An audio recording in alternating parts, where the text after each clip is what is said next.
Hi there, it's Mark Carlson here. This week, is there such a huge difference between thinking negatively, some people actually call that thinking real, or thinking positively? Is it so big and can it change the way life is for us?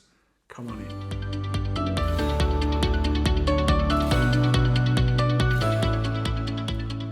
So positive thinking, negative thinking. The glass is half full or the glass is half empty. Is there such a big difference? Well, look, perception is reality, right? Think about that. The way that you perceive life to be is reality for you. And then what happens unconsciously is that you will attract to you many other people that see life the way you see it. And so that validates that life is that way for you. And you don't really realize often that you're perceiving it to be that way, therefore it is that way. You think it is that way, and therefore I am this way. But it's the other way around. And if you can learn to change your perception, then life absolutely changes. Now what happens, because we're brought up with our tribe, in our particular nation, and then we're brought up with our familial patterns, is that we, think about life at home. If you're at home for 16, 18, 20 years, then every breath you take is seeing and experiencing life as your family sees it. Everything about that family, the love in the family or the lack of it, the fighting in the family or the lack of it, the harmony in the family or the lack of it, the money in the family or the lack of it, the attention in the family or the lack of it, the support in the family or the lack of it.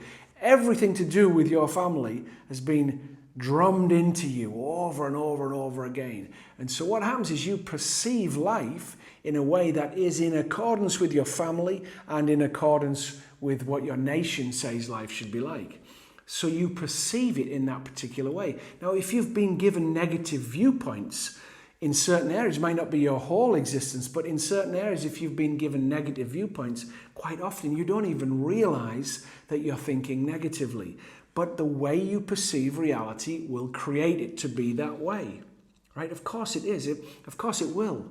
If you think it's that way, then it will be that way. You'll filter everything else out so that the only thing you see is the way that you think it is. And if that's been negatively charged within you, then the only thing you'll ever see is a negative viewpoint in the context of whatever it is that you're working with.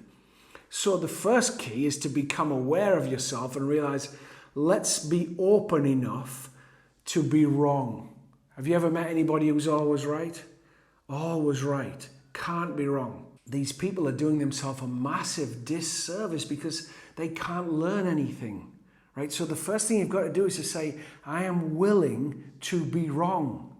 I'm willing to be wrong. If it's going to make my life better, then I'll lose face. I don't mind. I'll drop my ego. I'll give myself a pat on the shoulders and say, it's okay. We got that wrong. We've been getting it wrong for 50 years, but it's okay. Let's move on. So you've got to be willing to be wrong, and you've got to be willing to learn, right? That's the first thing. So your self-awareness is imperative when you're looking at what you think something means, and allow people around you to assist you. The people around you can assist you. Also, look at the closest friends in your life are who you are. So if you're judging the closest friends in your life, by the way, this is another video, but I thought I'd just drop it in. If you're judging your closest friends, all you're doing is judging yourself and not being willing to change what you're seeing in them about yourself, right? You are who you hang out with. As I said, different video. Let's go back to positive and negative. So if I can think positively, then my perception of reality changes. Now, when is it best to think positive? Of course, when things are not working. So I have no power over the things that happen out there. I do have some power because I'm a manifester. I'm a creator, as you are. We do create reality. Most of what we create comes from the unconscious part of us, but we are creating. So the more I get conscious of my unconscious, which was last week's video, more I get conscious of my unconscious, the more power I have to create. So we are creating, but there's lots of things in life that just happen out of our control. So there's no power there, but the power is what is in what I make anything mean. Oh my God, oh, look what's happened. Oh, it's all over. Right? Well, then, of course, you're down. Your emotional state starts creating more downness. Everything goes wrong when you're in that state. Okay, I got that wrong.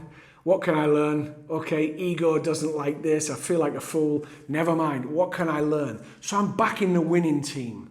The failure happened, but I'm back.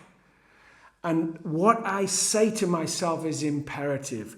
What's wrong with me is such a stupid question, right?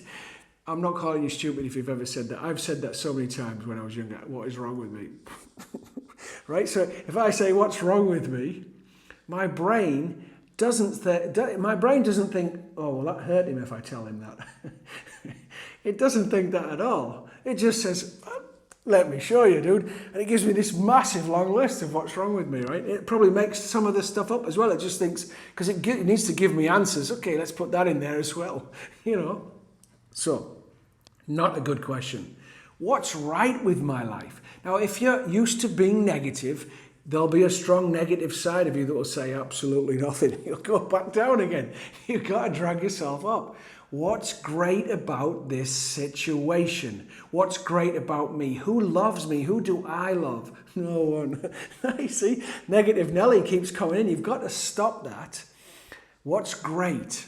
What's the solution? You see, then you and your brain are in tandem to work to look for solutions. And you feel good when you ask questions like that.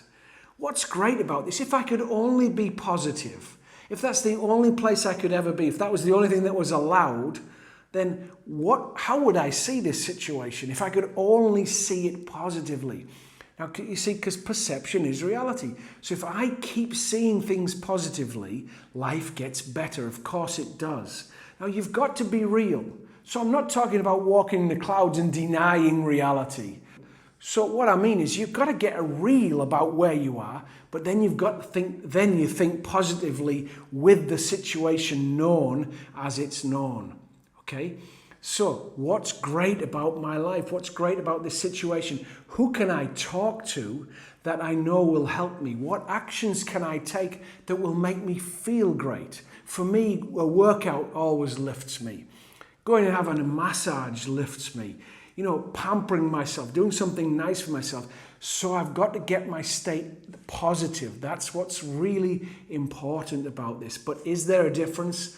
Is it small or big between negative and positive thinking? It's absolutely massive. It is absolutely massive, because once you start creating a habitual thinking that is positive, you'll manifest that everywhere. Opportunities knock on your door because you're sort of expecting them to, because you're saying, this is great. Even the challenge as it is great, because I know it's going to get better.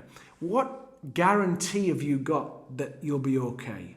Well, in my case, 56 years behind me. However old you are, and you've got to this point, that's an absolute huge guarantee that you're going to be okay. And there were some really difficult times, and there were some really great times, but I'm still here. And that's the same for you. You've got that validation that you'll be okay, but think positively as often as you possibly can. Have an absolutely fantastic day when you watch this, and I look forward to talking to you again next time. Thank you so much.